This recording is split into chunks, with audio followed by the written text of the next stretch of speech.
All right, folks. Welcome to the session this week. We're in week 13. We're in week 13. All right, so just one quick bit of housekeeping we want to do prior to starting this up. First off, is that we will not be having a collaborate session next week. Okay. Just to repeat, there will not be a session next week, so that you guys can have your holiday. Okay. Uh, what is coming up next week is the workshop, the revision workshop on the proposal essays. Okay, so I want to give you guys as much time to focus on that as you can. Okay, so the agenda for today here is we're going to go through these slides and talk over what we talked about in the lecture. There'll be a question and answer session, and then I'll talk about some concerns that I'm seeing in the anti-bibliographies. I just got through grading all the ones that I've received thus far. So I'll let you know what kind of patterns I'm seeing in them. All right. So let's talk about argument with purpose, which was the idea for this week's slideshow. Okay. So the argument essays you've written up to this point in class have been primarily arguments that exist for the reason of intellectual exercise. Okay. They're not really intended to be that high of stakes. They're mostly intended to get information and to expand your knowledge. Okay. Classical argument rhetoric has its roots in the earliest forms of rhetoric pioneered by philosophers. If you ever get a chance to read the dialogues that they're put out by Plato and Socrates, that's basically what they're doing is classical argument. It's all debate, okay? And it's all high, heady debate that really doesn't have much of an impact. It's more along the lines of what is the nature of man, okay? Then you have evaluations. Your evaluations are very focused, very limited purpose that is only intended to express an opinion rather than urge action. Now, whoever reads your evaluation can take action if they want, but it's not a requirement. Okay, it is not the central point of the work is to get somebody to take action. Okay. The proposal essay, on the other hand, has a twofold purpose, and that's being used to create a solution to a pressing problem and to convince the audience that it is correct. Okay, so we have a couple of different purposes that are being used in a single essay here. So we're going to talk about those two purposes today. One of them is arguing to solve a problem. Okay. Typically, both sides of an argument have a vested shared interest in the subject of the argument and the outcome of the dispute. It's going to directly affect them one way or another, okay? Or it's affecting them right now and they're looking for some way to improve it. The arguments on both sides in this case are intended to present competing solutions for resolving the dispute, solving the problem in their own ways, okay? Main thing that you want to look at here is how can we fix this? How can we find a good outcome that helps everybody involved? The persuasive element then becomes convincing the audience affected by the dispute of which side that has the best solution. Okay, so now you have to talk them into this is the course that you want to take. This is what you want to do. Okay. The best solution, though, does not always equate to the right solution. Keep that in mind. There may be a solution that you know is absolutely right, but the circumstances don't allow for that solution to exist right now, so you have to go to this alternative solution that maybe not quite as right, but it is the best solution for the circumstances. Okay? The other thing to keep in mind, winning in the argument does not always equate with action. So just because you have proven your point and people generally agree with you, that does not necessarily guarantee that somebody's going to take action and actually act on the proposal that you are making. Okay, no guarantees of that. All right, so arguing to solve a problem is one of the most commonplace occasions for creating and putting forth an argument. Now, there's three concrete examples of topics which lead to arguments being presented as problems requiring a solution. These three are ones that Yagelski himself puts forward in the textbook. Okay, so here's the three options here. One of them, members of a student organization decide whether to spend surplus funds on new equipment. So you have maybe like a student government or a club or something like that, and they happen to have done very well with fundraising. They're trying to decide what they can do with the excess money they have. Okay, and some people are going to argue that we should buy some new AV equipment for the campus. Maybe we should buy something to maybe we should buy something to help the students. Maybe we should spend it by giving it to charity. Maybe we should give it to a food bank. Maybe we should buy a margarita machine, whatever. Okay. Second, community residents debate whether to increase property taxes to build a new school building. Now, in the lecture video, I talked about this in terms of millages that are common in the Midwest, where you have a ballot proposal that's put on the ballot asking to raise property taxes by a minuscule amount in order to raise the funds for maybe a school project, a new building, renovations, whatever. Okay. Then it becomes convincing the community at large that this is the right thing to do, and it gets especially hard when you have members of the community that don't really care because they're not directly benefiting from it. Okay. Then parents and school officials debate the best measures for increasing safety at their elementary school. Okay. So the debate comes into what should we do to make sure our students are safe. Okay. This could range from anything from declaring the school campus a no gun zone, a drug-free zone. Most common lately has been requesting school campus resource officers from local police. Okay. These are all proposals that people have made to solve this problem of increasing safety on campus. Both sides of each of these arguments has a vested interest in its outcome because they are directly affected by them. Therefore, each side argues what they feel is the best possible solution. Okay? So this still is kind of low stakes because sometimes this is going to be in stuff where there's going to be a minor inconvenience if I lose this argument, but all in all, I'll survive. The highest stakes arguments you get into come in the next category, and that's arguing to prevail. These are ones where traditionally most of the other arguments we've been looking at have been intellectual exercises, and you're arguing to get the information out there. Arguing to prevail, you are arguing to win. Okay, you're arguing because if you do not win, there will be severe consequences. Okay. So this is probably the most concrete possible purpose for an argument. Consequences from the outcome of the argument, so one side or the other must win. An argument to prevail is an argument that must take precedence and rise above any opposing arguments to win the argument.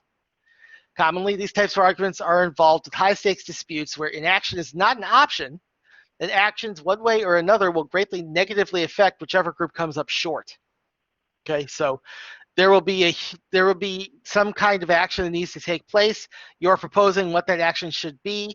If that action does not take place, there will be very strong consequences from that action not taking place. There will also be strong consequences from that action actually taking place. And it may be positive for you, negative for the other side. That's why they're arguing. Okay?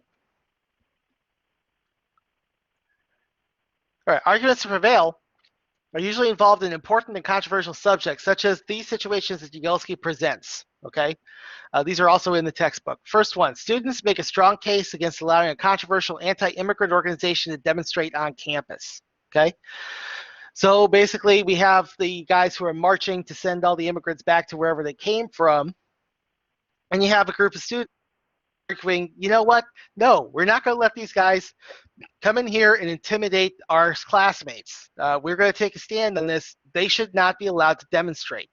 Okay. Next one, members of a law enforcement organization argue against the state's adoption of stand your ground self-defense laws, which they believe lead to more gun violence. Okay. Again, I'm doing the same thing I did in the lecture video with this one. I'm really not touching this one, except to say that it's just my opinion, but stand your ground laws are the whole reason why we have the Black Lives Matter movement in the first place. Okay, so we'll just leave it at that. Third one, a resident strenuously opposes a town bill restricting gas drilling on the grounds that will deprive residents of much needed income. Okay, so now we have people trying to make the choice here whether they want to make more money off of the mineral rights from their land, or if they want to save the environment for their kids. Okay, there's going to be some strong consequences either way. All right. These situations are arguments where the arguer not only opposes a position, but must convince others to oppose it as well so that it does not get enacted. These arguments come from extremely strong convictions, okay? And it's perfectly okay to have those convictions. There's just a few things you have to keep in mind.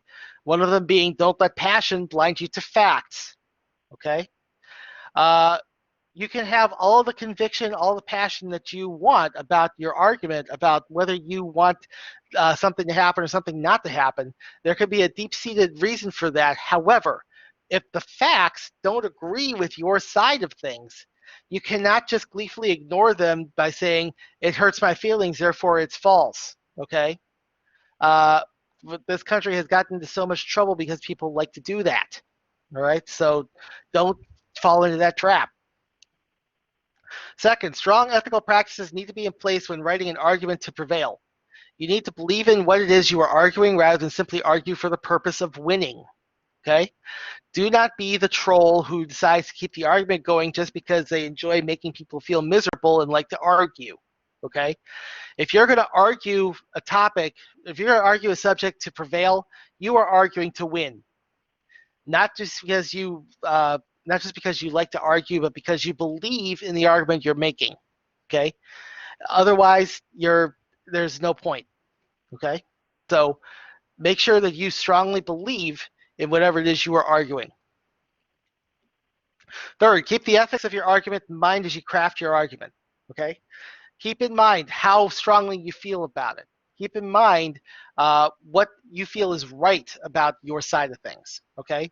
Because maybe that moral argument can help to sway your audience to think your way and to come to your side. Okay? So just some things to consider about arguing, and these are a couple of methods that actually apply to this proposal essay. You're trying to persuade somebody to take action or to enact a policy because it will have a consequence. You're arguing to prevail, okay? And you're also arguing to solve a problem. Okay? At heart, that's what you're doing, is arguing to solve a problem. So I'm going to go ahead and open this up to questions. If my decides to agree with me, I'm going to for you guys. Go ahead and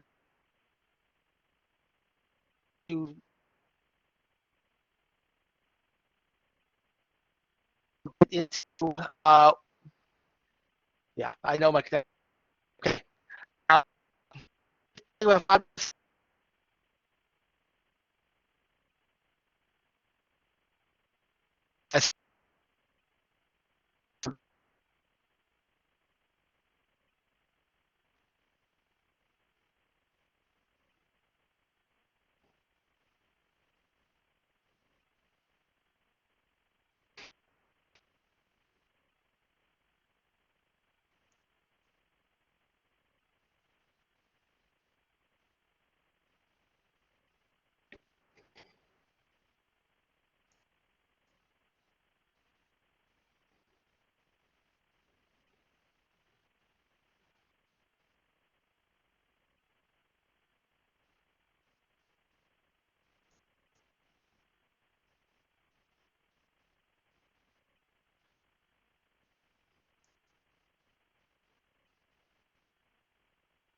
In case the person on the phone is wondering, the teacher has disconnected.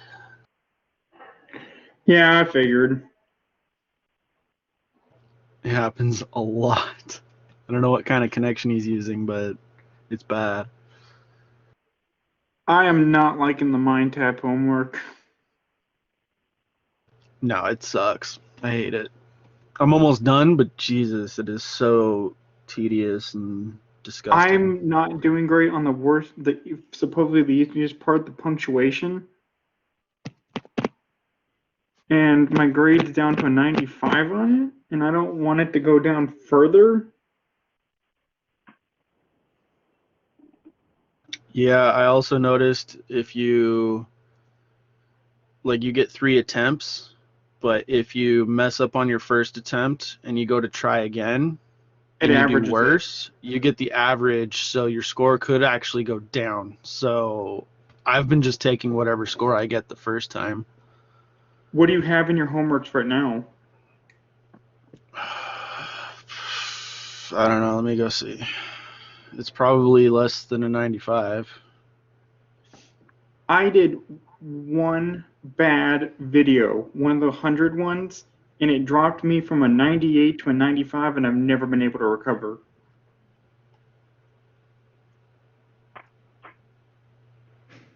I'm at a 92.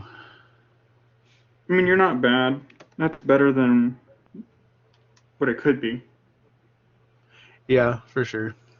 But I don't know how to do well in these punctuation parts, and I don't want to lower my grade further because I'm a 92 in the class. Yeah, I feel I definitely want the A.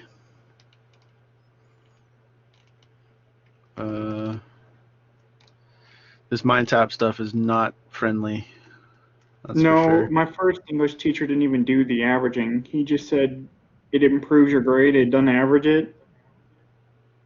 I kind of wish it was like that, where it takes I your better definitely wish it score, was like that.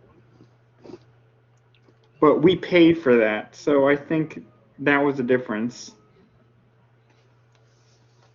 Fair enough. We did get this for free.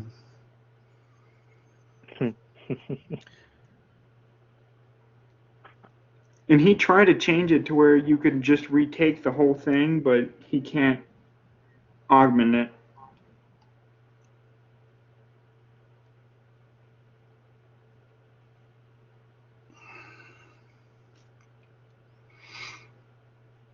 It's weird because it says my engagement level is medium, but then my time in course is high performance and my logins is high performance. It's saying mine's low. I mostly just do assignments. I don't read the book, is what it tells me. Yeah.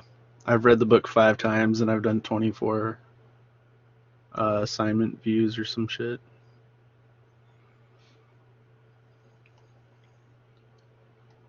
Are you done with the punctuation parts? You mean the optional grammar stuff? Yeah. I'm not done with it, but somebody in my group, I guess, asked him about it, and she said that he told her that it is not going to count against your grade if you don't do it, but if you get low scores, it will calculate that. So I stopped doing it because I wasn't getting good scores, but I want to make. if that doesn't turn out to be true, then I'm going to get an even lower score. I need you to. We need to ask him that because I don't want to do the grammar if I don't have to. Yeah. I mean, if he comes back, because he's been gone a while. Yeah. Who just talked?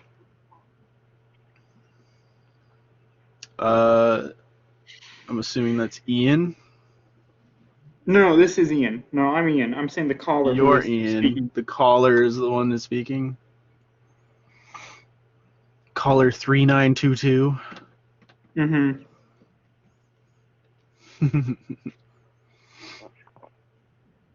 Yeah, if he ever comes back, we can ask him that. But then here's the deal. I have a lot that I've started but not finished.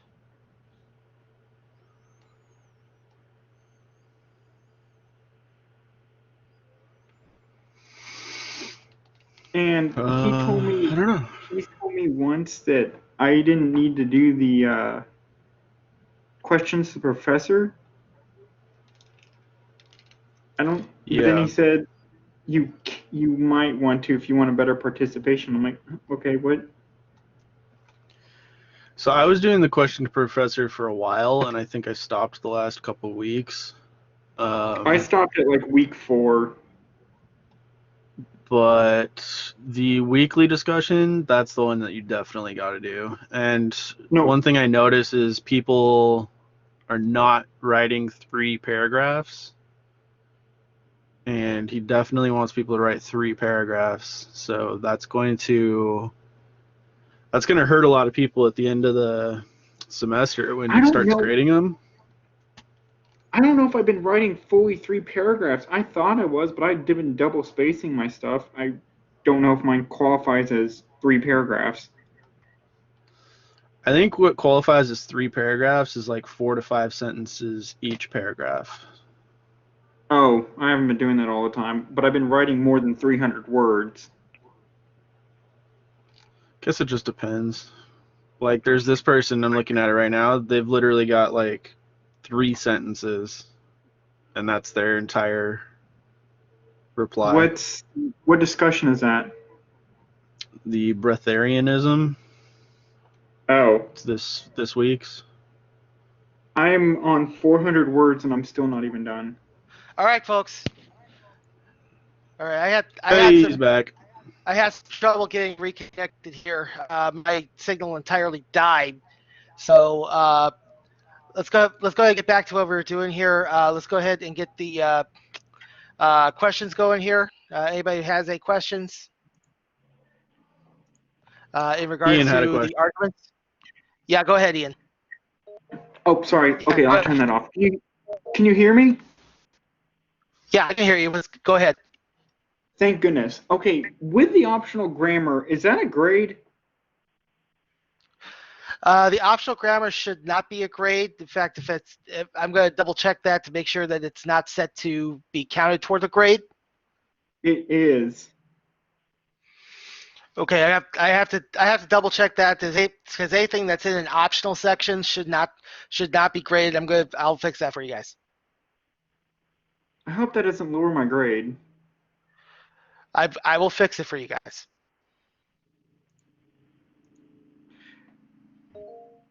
Okay, so this is kind of related right, to Trevor. this. So with the huh? What was the question?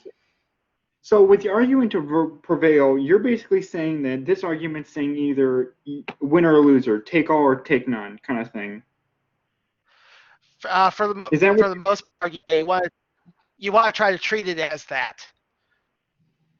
But that's not always the right way to approach a proposal, isn't it? Isn't it better to do like the Gregarian and so on? Did he go out again? It's not always the right way to.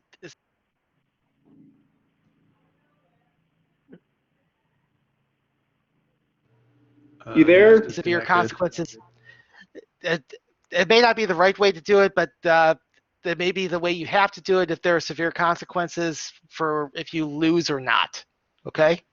So if you're going to do the Rogerian argument, just keep in mind that it could also be in terms of the stakes of it. It could be a higher stakes argument going on. Okay, because I'm doing healthcare, and that's a both side kind of thing. Like both have their benefits, but in a modern situation, which one's slightly better? Okay, well,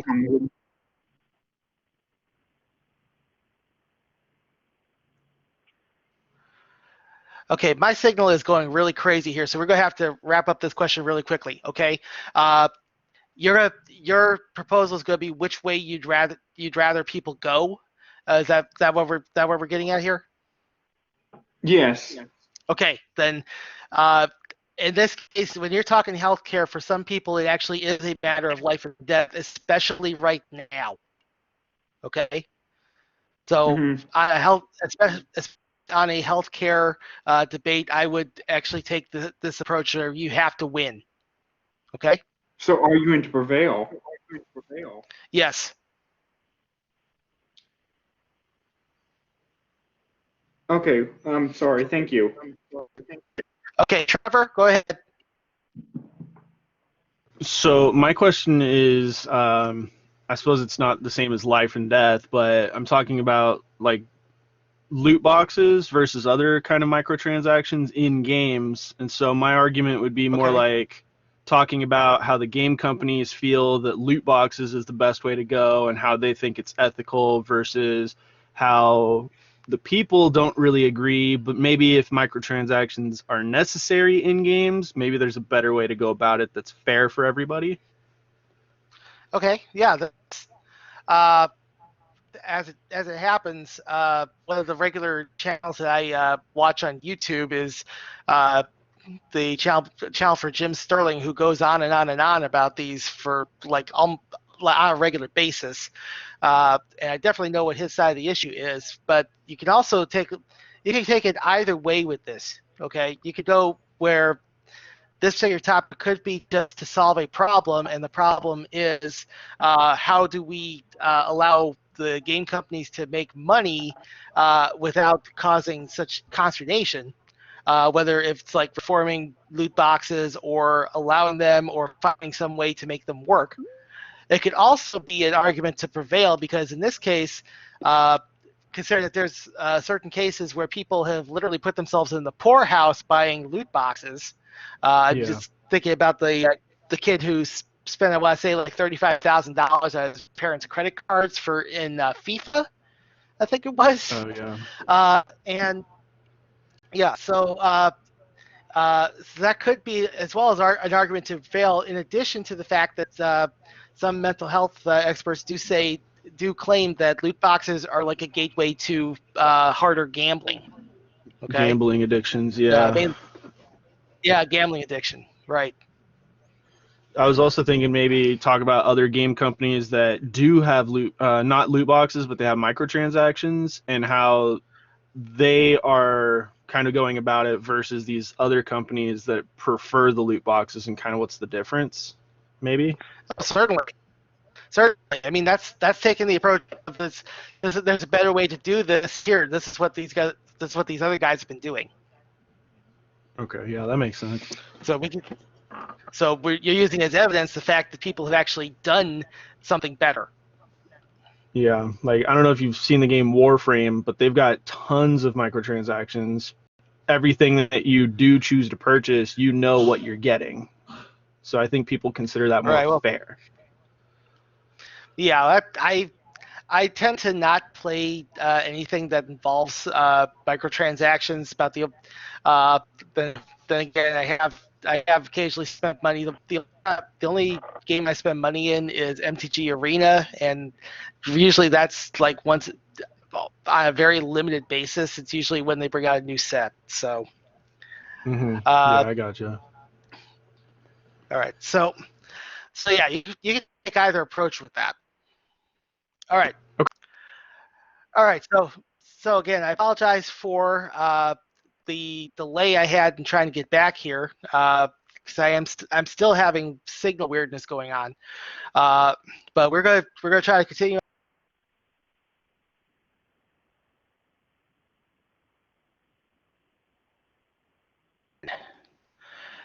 It's like clockwork. As soon as I mention my signal, that's when it goes out. I don't get it. So anyway, we're going to go over some of the things that I have noticed when I was grading the anti-bibliographies. Some things that probably need to be addressed here. Okay, and I will say I have graded all of the anti-bibs that I've received thus far. Okay, So you should have a grade for it in the grade book. Now, there's a few things that I have noticed here, and one thing that caused a little bit of consternation in the previous Collaborate session was that a lot of the annotated bibs were not using a research.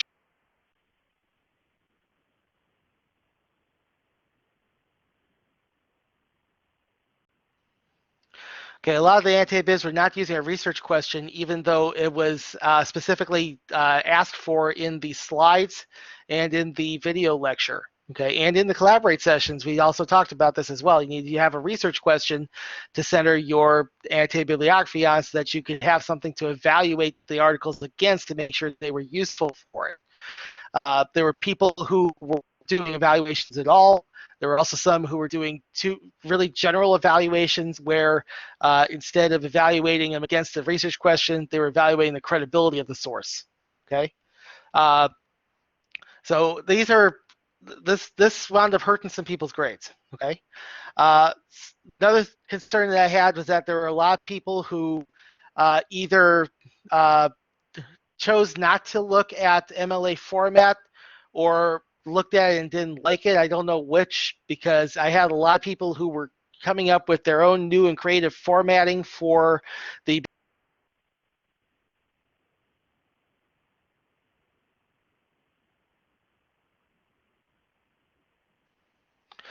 we had some people who were creating their own formats for bibliographical listings. I want you guys to follow the MLA structure and the MLA guidelines.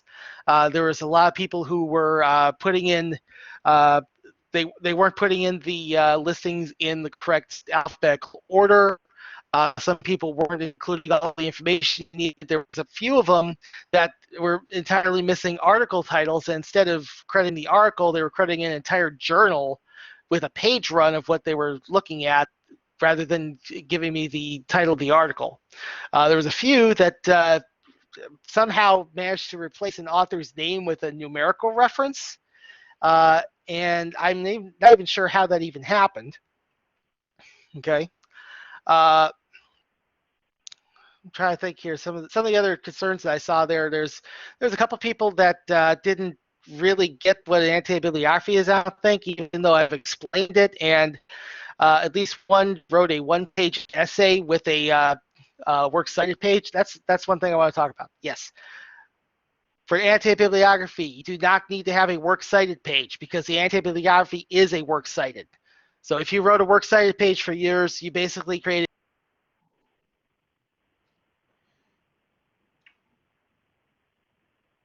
He's gone. So if you wrote a works cited page, you basically created a redundant thing that you didn't have to do. Okay, you gave yourself some extra work. All right. Now that being said, I also received at least one I can think of where the person gave me two files. One of them was formatted as a works cited page, and it had an extensive list of sources. And then they gave me the other file was the actual annotated bibliography, and they'd only done annotations on the sources they supplied and not the entire team's, which was kind of the point. Okay, so there was a lot of stuff that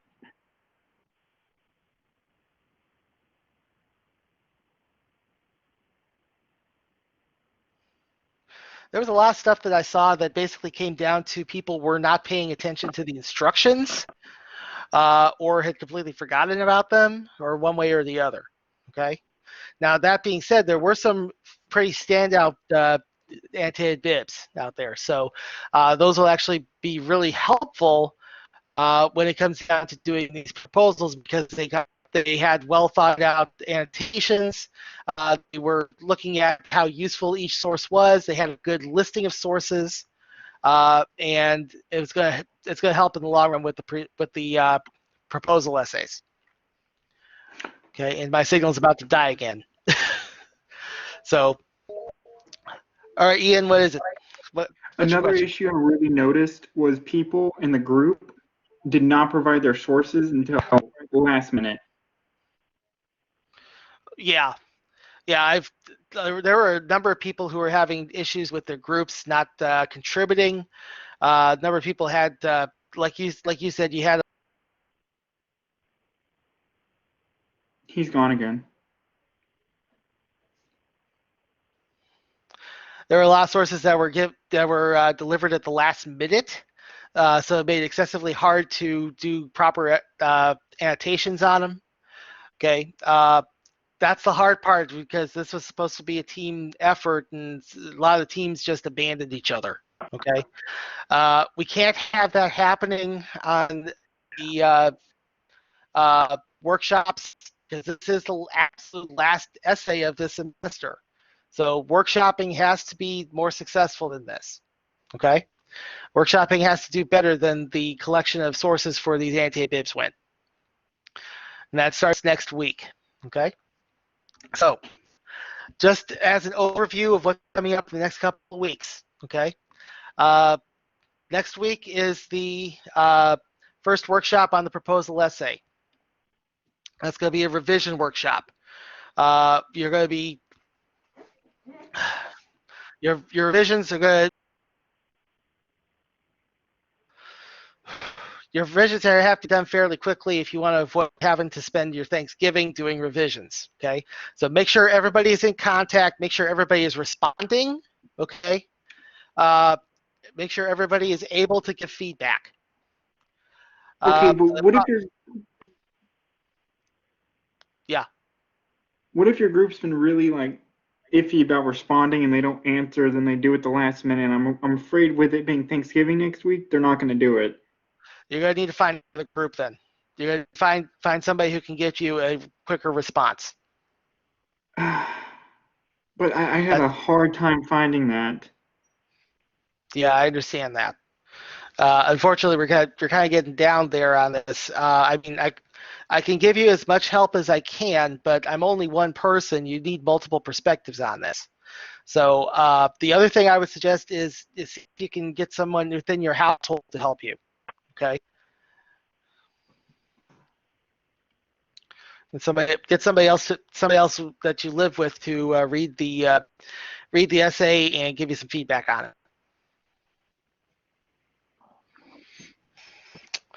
All right, so next week is revision workshop. Okay, there will not be a collaborate session. Okay, there will not be a collaborate session next week because of the holiday. We get to the following week, which is the last week of the semester. There will be a lecture. There will be a collaborate session for that week. Okay. That last week is the proofreading and editing workshop for these proposals. Okay. So again, you guys have to exchange your drafts. These will be revised drafts, and make sure you guys can get your proofreading done on those. Okay.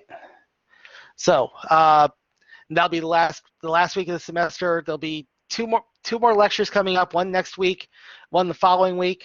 Okay, and we will have a collaborate session, which will mainly be a question and answer session. You guys want to bring your questions that you have for the wrap up of the semester. I will answer them best of my ability. Then the week after that will be the final exam. Okay. Now by this time you should have your proctors all arranged and set up. You should have the proctor instruction sheet, which was uploaded last week. It is under the final exam tab on eCampus. Make sure your proctor has that so they know what on during the test session. Okay. The exam session is going to be opening up at midnight on Monday, December 7th. You have until the end of the day on December 10th to do the exam. Okay. That is a hard deadline on that. Okay. I cannot allow anybody to take it after that because the course will lock and I have to submit grades. Okay. So if you're going to take this exam, you have to take it within those first 4 days of the week. The 7th through the 10th? 7th through the 10th, yeah.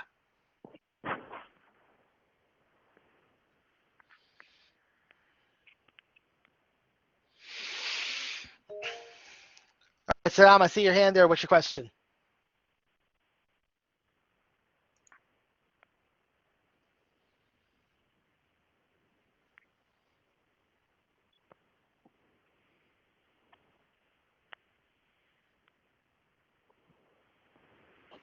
Yes, my question is that are we going to use the same topic that we use in the annotated bibliography essay? You're using that for the proposal, yes. So like all of them, do we have to use? You don't have to use all of the sources. If you had any of the sources that you judge that would not be useful for your own research question, those Mm-hmm. ones you don't have to use. Okay? Okay.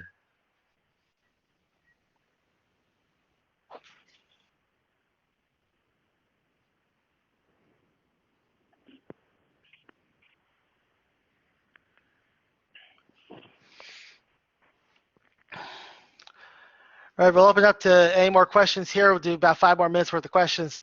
Let you guys loose. All right, I have a question. So, Yeah. when you say list your bibliographical sources in alphabetical order, do you mean like what do you mean by that?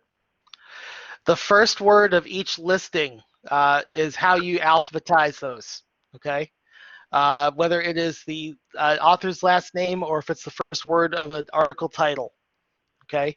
Now the only exception to that is if you're doing an article title and the first word is a, an, or the, in which case you alphabetize based on the second word. Okay. Now all the listings should be in alphabetical order because I did see a number of them where they tried to do alphabetical order for maybe the first 5. Let's say the last, just off the top of my head, say the last one was an author whose name started with T. Then the next one down was an author whose last name started with C. Okay. Okay. Another thing I noticed with a pattern here as well was that there were a number of people who were not putting the authors' names in the proper content in the proper form, where it's supposed to be last name, first name. Okay, there were a few people who did not do that. There was at least one source I noticed was shared by a few people where they included a group affiliation of the author as another author. Okay. And that's incorrect because I looked at the article that they were referencing, and it just lists the author name, comma, and then the organization. Okay, the organization should not be in there. Likewise, any academic titles, like I saw some people putting in MDs or JDs or something like that, those don't go in the listings either. Okay, there was also one listing that a couple people shared where it was a person listed as a visiting lecturer of some kind. That kind of title does not go in either. You want to stick strictly with their name.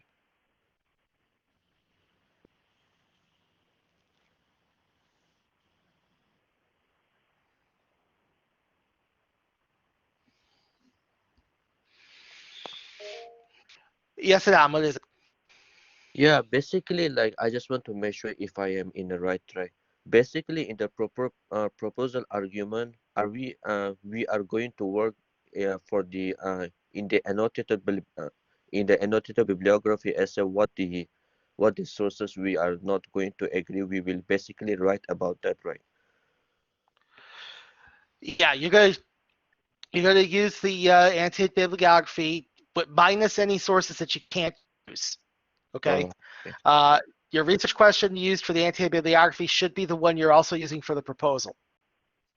Okay. So maximum, like how many paragraphs do we have to write in the proposal argument? I don't Uh, I don't do paragraph counts. I'm doing page counts. It's 3 to 5 pages. Okay, for each sources, like for one sources that we are going to disagree in the annotated bibliography essay, right? Okay. I'm kind of lost here. Are you talking about writing one for each source? Yeah, yeah. Basically, No, like no, no.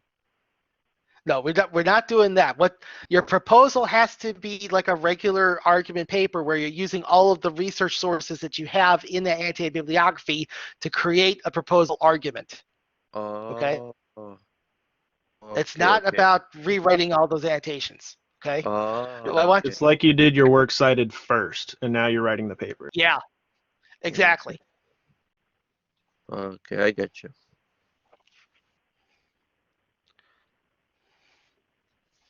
I was actually going to ask about that though. So when we Okay. write this paper, I might have missed it, but do you complete it by having the works cited at the end, or is the annotated bibliography supposed to be like essentially Well, attached? for the proposal, I want you to have a regular works cited for it. Okay, I figured. All right. Yeah. hmm Yeah, it's not that I want you to just attach the anti-bibliography to it. It's just I want you to use the same list of sources, but you will have to make a regular works cited for the proposal. And you And then also the want sources that you don't use, you just knock them out, right? Yes, exactly.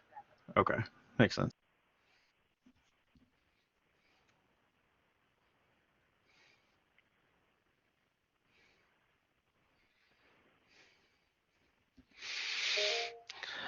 Steven, I see you there. What's your question?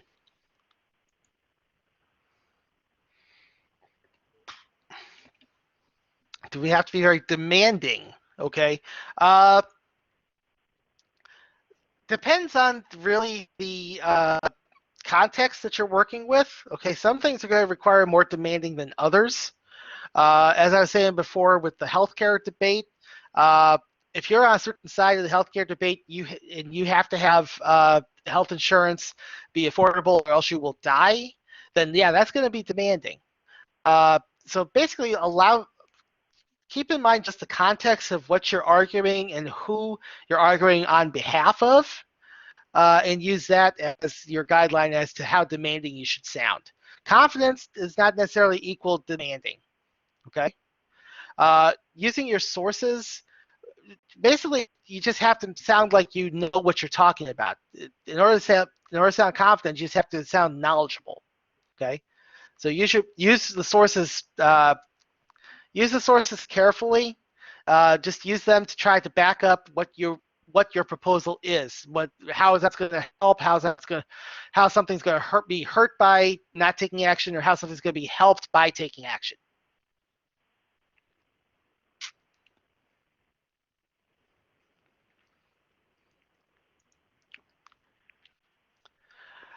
All right. So we're going to go ahead and cut you guys loose here now. So again, no collaborate session next week for the holiday. There will be one the week after. It'll be on Thursday, just like usual. And there will be a lecture posted next Monday, as usual. I will see you guys in probably 2 weeks for a collaborate session. You'll see me in the lecture. Thanks for coming by, and hope you guys enjoy your holiday.